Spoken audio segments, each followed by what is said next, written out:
Hello everyone, कैसे हैं आप सब। आई होप आप सब अच्छे होंगे। आप सभी का हमारे यूट्यूब चैनल फिजिक्स क्लासेस में स्वागत है। और आज हम लोग पढ़ने वाले हैं behaviour of conductors in electrostatic field. ठीक है, इससे पहले हम थोड़ा सा मैं बात कर लूं, ये वर्ड आया है कंडक्टर। ठीक है, तो देखिए कंडक्टर क्या होता है। दो substances which allow the physical movement of charges when external field is applied. हम लोग बचपन से पढ़ते आ रहे हैं कि कंडक्टर वो होते हैं जिसके अंदर से क्या हो, करंट इलेक्ट्रिसिटी क्या हो जाए, पास हो जाए। इसी बात को क्या कहते हैं, कंडक्टर की। कंडक्टर क्या करता है, किसी भी ऐसे सब्सटेंस को बोलते हैं जो चार्ज को क्या कर दे, एक पॉइंट से दूसरे पॉइंट पे उसको क्या करता है, मूवमेंट करने लगता है। जब उसको कहाँ रखते हैं, इलेक्ट्रोस्टैटिक फील्ड में। इसके अपोजिट में होता है इंसुलेटर। वो क्या करता है, चार्ज को फिजिकल मूवमेंट नहीं करता है, इसीलिए उसमें क्या होता है, करंट इलेक्ट्रिसिटी का क्या होता है, उसमें फ्लो नहीं हो पाता है। ठीक है, अगर और एक और वर्ड आता है, क्या होता है, free charges and bound charges. तो कोई भी कंडक्टर या इंसुलेटर का क्लासिफिकेशन हम इसी के बेसिस पे करते हैं। जिस भी सब्सटेंस में अगर फ्री इलेक्ट्रॉन होंगे तो क्या करेगा, वो मूवमेंट करके करंट इलेक्ट्रिसिटी को फ्लो कर देगा, तो उसको हम लोग क्या बोलेंगे, कंडक्टर्स। और उसको वैसे चार्ज को क्या बोलेंगे, फ्री चार्ज।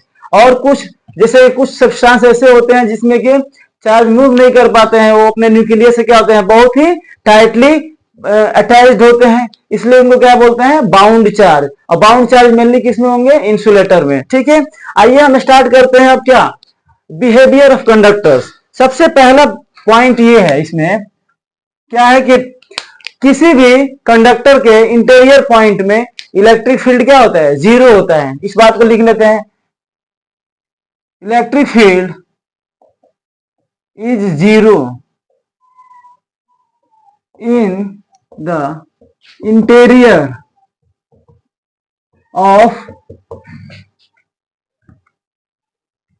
कंडक्टर। किसी भी कंडक्टर के इंटीरियर में इलेक्ट्रिक फील्ड क्या होता है, जीरो होता है। देखिए कैसे, मान लेते हैं कि एक यहाँ पे हमने एक्सटर्नल इलेक्ट्रिक फील्ड लगाया हुआ है। ठीक है, क्या है ये, एक्सटर्नल इलेक्ट्रिक फील्ड लगा हुआ है, ये है एक्सटर्नल। ठीक है, अब क्या हुआ, हम एक कंडक्टर को लाकर इसके इनसाइड में इंसर्ट कर रहे हैं, तो क्या हो रहा है, देखिए कंडक्टर में तो फ्री चार्ज होंगे, तो जैसे ही ये इसके अंदर क्या है, इलेक्ट्रिक फील्ड है, ये एक्सटर्नल वाला। ठीक है, तो होगा क्या कि जो भी पॉजिटिव चार्ज है, क्योंकि इलेक्ट्रिक फील्ड के पॉजिटिव चार्ज पे कहां लगता है, in the direction of electric field, तो यहाँ पे सारे के सारे पॉजिटिव चार्ज यहां आने लगेंगे। और जो निगेटिव चार्ज होते हैं इलेक्ट्रॉन पे, तो सारे निगेटिव चार्ज कहां आ जाएंगे, इसके अपोजिट में फोर्स लगकर यहाँ पे। तो आप क्या देख रहे हैं कि यहाँ पे एक पॉजिटिव और निगेटिव चार्ज इक्युमुलेट हो गया यहाँ पे। ठीक है, हम क्या जानते हैं, इलेक्ट्रिक फील्ड का डायरेक्शन क्या होता है, हमेशा पॉजिटिव से निगेटिव। तो ये जो मैं ब्लैक कलर से दिखा रहा हूं, ये क्या है, ई इंड्यूस्ड। और देखिए ये जो चार्ज का फ्लो तब तक होता रहेगा जब क्या हो, एक्सटर्नल फोर्स और ये इंड्यूस्ड इलेक्ट्रिक फील्ड दोनों क्या हो जाए, इक्वल ना हो जाए। इस तरह से हम क्या देख रहे हैं कि इलेक्ट्रिक फील्ड जो इनसाइड है क्या होता है कंडक्टर का, हमेशा जीरो होता है। इस पॉइंट को हमेशा याद रखना है कि किसी भी कंडक्टर के इंटीरियर में इलेक्ट्रिक फील्ड क्या होता है, जीरो होता है। और अगर मैं दूसरी प्रॉपर्टीज की बात करूं, the electric field is always normal to the surface of conductor। देखिए ऐसा क्यों बोला जा रहा है, कभी भी किसी भी कंडक्टर के सरफेस पे इलेक्ट्रिक फील्ड हमेशा क्या होगा, उसके परपेंडिकुलर होगा। मान लीजिए कि इसी को हम ले रहे हैं, ठीक है, तो जो इलेक्ट्रिक फील्ड होगा हमेशा क्या होगा, इलेक्ट्रिक फील्ड का डायरेक्शन हमेशा सरफेस के परपेंडिकुलर होगा। ऐसा क्यों होगा, अगर ऐसा नहीं होगा तो मान लीजिए अगर कोई इसको एंगल पर ले रहा है, इलेक्ट्रिक फील्ड को अगर एंगल पर ले लिए, ठीक है, तो क्या होगा, एक इलेक्ट्रिक फील्ड क्या लगेगा, सरफेस के अलोंग लगने लगेगा। तो इस तरह से क्या होगा, इस तरह से होगा क्या कि एक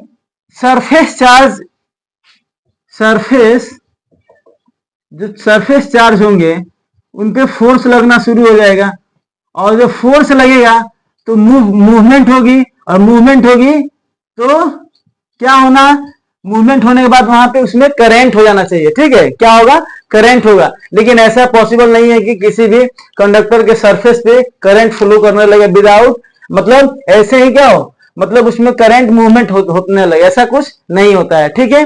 अब मैं थर्ड प्रॉपर्टी की बात कर रहा हूं, मैं इसको इरेज कर रहा हूं। जो थर्ड प्रॉपर्टी है ये बहुत ही इंपॉर्टेंट है। ये कंडक्टर को क्या, देखिए क्या बता रहे हैं, जो चार्ज होते हैं वो क्या होते हैं, हमेशा कंडक्टर के इंटीरियर में क्या होते हैं, जीरो होते हैं, और जो एक्स्ट्रा चार्ज होता है हमेशा कहां रहता है, उसके सरफेस पे। देखिए थर्ड पॉइंट क्या है, थर्ड बिहेवियर में, the charge inside the conductor क्या होता है, is zero and excess charge resides on the surface। देखिए इस बात को थोड़ा समझते हैं कि किसी भी कंडक्टर के अंदर उसके इंटीरियर में क्या होता है, चार्ज जीरो होता है, और जो एक्स्ट्रा चार्ज होता है हमेशा वो कहां रिसाइड करेगा, सरफेस पे। सपोज दैट हमने क्या ले लिया, एक कंडक्टर ले लिया, ठीक है। अब देखिए, अब हम क्या जानते हैं, कंडक्टर के अंदर इलेक्ट्रिक फील्ड क्या होता है, जीरो होता है। अब हमें इसके अंदर क्या ले लिया है, एक ले लिया गॉसियन सरफेस। इसको क्या बोल दिए, हम लोग गॉस लॉ में पढ़े थे ना, गॉसियन सरफेस। तो हमने क्या ले लिया यहाँ पे, गॉसियन सरफेस। और हम लोग क्या जानते हैं, phi equals to Q by epsilon not, और एक और इसका क्या है, ई डॉट डी एस। तो एक बात बताइए, इलेक्ट्रिक फील्ड क्या हो गया, जीरो। जैसे ही इलेक्ट्रिक फील्ड जीरो हुआ तो क्या हो गया, फाई का वैल्यू क्या हो गया, जीरो। अब फाई का वैल्यू क्या है, क्यू बाई एप्सिलॉन नॉट, ये क्या हो गया, जीरो। और यहां से क्या निकल कर आएगा, क्यू इक्वल टू जीरो। अब देखिए ये जो जितने भी चार्ज हैं, अब एक्स्ट्रा चार्ज हैं, वो सब कहां आकर रिसाइड होते हैं, सरफेस पे। तो इस तरह से ये प्रॉपर्टी क्या बताता है कि किसी भी कंडक्टर के आउटर सरफेस पे क्या होता है, आउटर सरफेस पे ही चार्ज आकर रिसाइड करता है, और यहाँ पे इनसाइड में कोई भी चार्ज क्या रहता है, जीरो रहता है। मतलब सरफेस के कोई भी कंडक्टर के इंटीरियर में चार्ज क्या होते हैं, जीरो होते हैं। इस बात को याद रखना है। ये हमारा थर्ड प्रॉपर्टी है। और इसके अलावा अगर देखिए फिफ्थ प्रॉपर्टी की बात करें, फोर्थ की सॉरी, तो देखिए इसमें क्या है, फोर्थ में ये बताता है कि जो पोटेंशियल है, फोर्थ प्रॉपर्टी क्या कहता है, द पोटेंशियल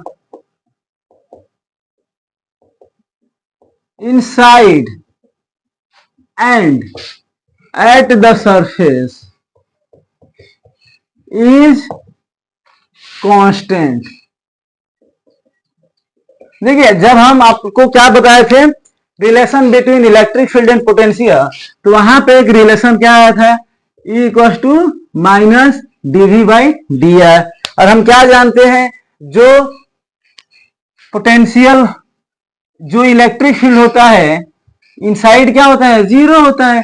जैसे ही इलेक्ट्रिक फील्ड जीरो आया तो minus D V by D R क्या हो गया, जीरो। यहां से डीवी क्या हो गया, जीरो। अगर किसी भी चीज में कोई भी चेंज नहीं, मतलब किसी भी क्वांटिटी में अगर चेंज नहीं आ रहा है, इसका मतलब वो क्या है, कांस्टेंट है। इसका मतलब किसी कंडक्टर के अंदर इलेक्ट्रिक फील्ड क्या होता है, इलेक्ट्रिक फील्ड तो होता है जीरो, लेकिन पोटेंशियल क्या होता है, कांस्टेंट होता है। इस बात को हमेशा याद रखना है, याद रहेगा। अब देखिए इसका जो फिफ्थ प्रॉपर्टी है, इसको मैं डील कर रहा हूं, इसको मैं इरेज कर रहा हूं। जो फिफ्थ प्रॉपर्टी है वो ये है कि जो इलेक्ट्रिक फील्ड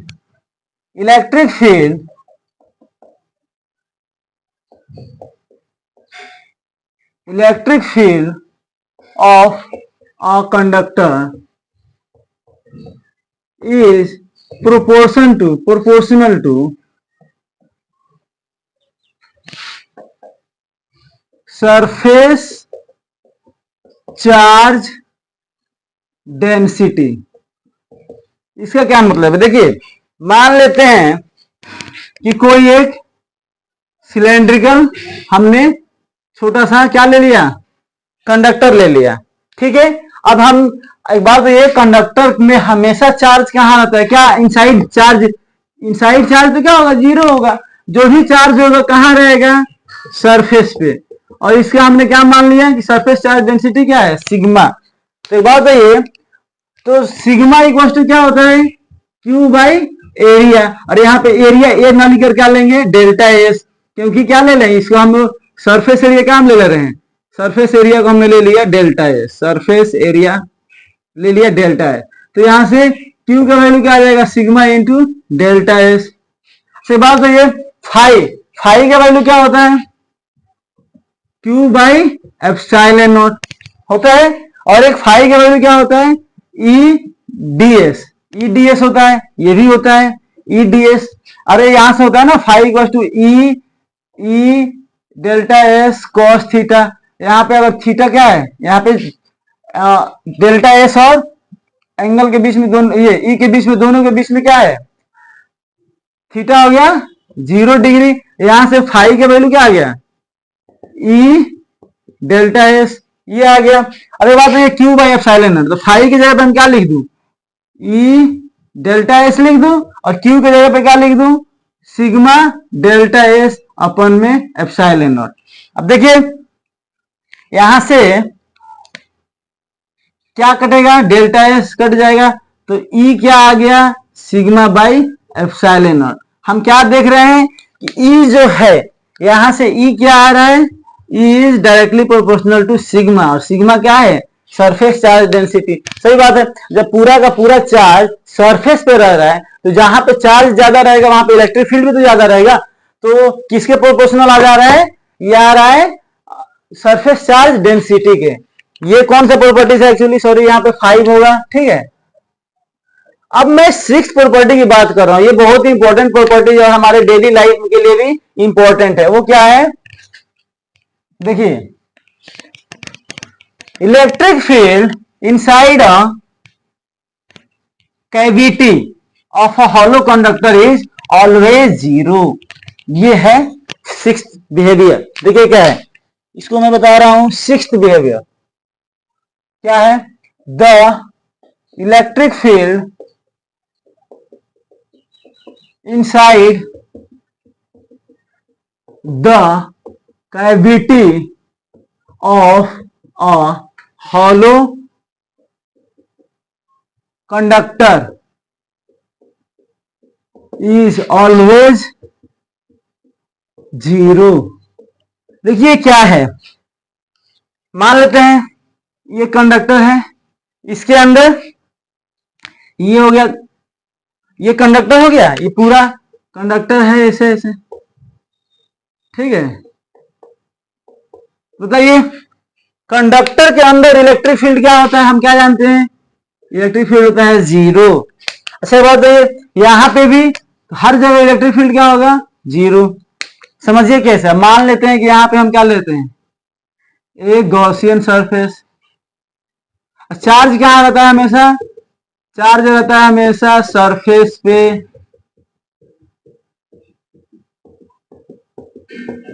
ठीक है।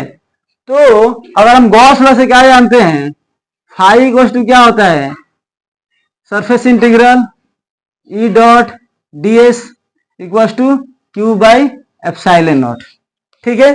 तो हमेशा, अच्छा बात ये क्यू 0 होगा क्या, क्यू 0 नहीं होगा, क्यू 0 नहीं होगा, यही फॉर्मूला है सब। जब क्यू 0 नहीं है इसका मतलब क्या 0 है, इसका मतलब क्या है, इलेक्ट्रिक फील्ड क्या है, 0 आ गया। 0 कैसे आया, क्योंकि जो चार्ज है ना वो हमेशा कहाँ रहता है, ये है आपका गॉसियन सरफेस।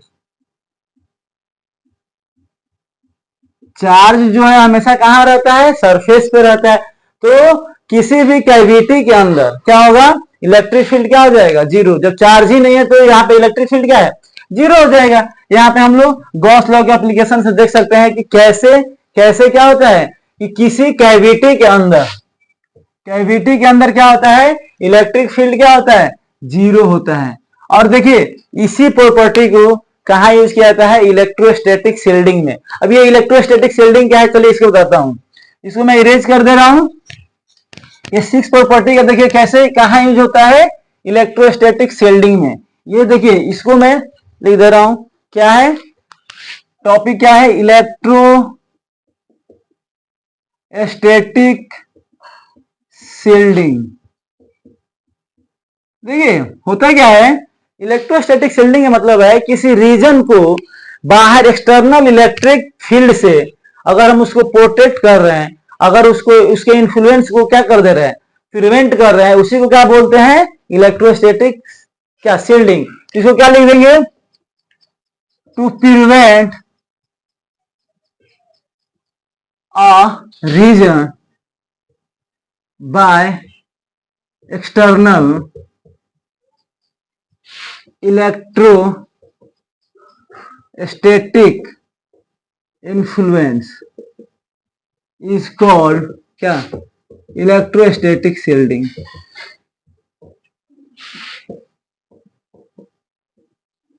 देखिए ये क्या है मतलब, इसको हम लोग इसको क्या बोलते हैं? इसको फैराडे केज भी बोलते हैं। इसको क्या बोलते हैं? Faraday cage. ठीक है, इलेक्ट्रोस्टैटिक को फैराडे केज भी बोलते हैं। होता क्या है कि किसी भी हम क्या जानते हैं, किसी कंडक्टर के अंदर, जो हॉलो कंडक्टर के अंदर कैविटी में क्या होता है? इलेक्ट्रिक फील्ड क्या होता है? जीरो। इलेक्ट्रिक फील्ड क्या होता है? जीरो। अब देखिए इसका एप्लीकेशन कहाँ होता है? मान लीजिए कि थंडर स्टॉर्म, मान लो बिजली कड़क रही है, बारिश हो रही है बहुत तेज, मान लीजिए बिजली कड़क रही है, तो बताइए जो थंडर स्टॉर्म है उसका हमारे एप्लीकेशन में क्या, इसका क्या होगा? इलेक्ट्रोस्टैटिक का एप्लीकेशन में क्या होता है कि अगर मान लीजिए बारिश हो रही है, बिजली कड़क रही है, थंडर स्टॉर्म है, तो बताइए क्या होगा? अगर सेफ जगह क्या होगा? अगर आप किसी कंडक्टर के अंदर हैं, अगर आप कंडक्टर के अंदर हैं तो क्या हो सकता है कि आप सेफ हो सकते हैं किससे? थंडर स्टॉर्म से। क्यों? क्योंकि जो आप जिस किसी, मान लीजिए कि आप कार में हैं, ठीक है, कार में, तो कार का जो बॉडी है, कार का जो बॉडी है वो किसका काम करेगा? Electrostatic shielding. क्यों? क्योंकि कार का जो बॉडी है, जो कार का मेटेलिक बॉडी कैसा है? मेटेलिक बॉडी किसका काम करेगा? वो कैविटी का काम करेगा। इसका काम करेगा? कैविटी। और देखिए यही कारण है कि आप किसी पेड़ के नीचे या मतलब कहीं पे बाहर ओपन ग्राउंड में रहने से बेहतर है कि आप कहाँ रहें? कार के अंदर रहें। कार के अंदर या कोई भी मेटालिक चीजों के अंदर रहेंगे तो किसके? कैविटी का काम करेगा और आप सेफ रहेंगे। इसके अलावा ये इलेक्ट्रोस्टैटिक शील्डिंग का यूज कहाँ होता है? किसी भी इलेक्ट्रॉनिक या इलेक्ट्रिकल डिवाइस को बचाने के लिए उसके ऊपर क्या किया जाता है? एक शील्डिंग लगा दी जाती है मेटल की, जिससे वो क्या होता है? वो इलेक्ट्रॉनिक डिवाइस क्या होता है? बाहरी इलेक्ट्रोस्टैटिक फील्ड से क्या होता है? प्रिवेंट हो जाता है। इस तरह से हम लोग जितने भी आज थ्योरी पार्ट है वो हम कंप्लीट कर लिए हैं। नेक्स्ट क्लास में हम लोग ये इलेक्ट्रिक पोटेंशियल क्या हम लोग न्यूमेरिकल्स करेंगे और उसके बाद जो वीडियो होगा उसमें हम लोग कैपेसिटेंस से स्टार्ट करेंगे। Thank you so much for watching this video.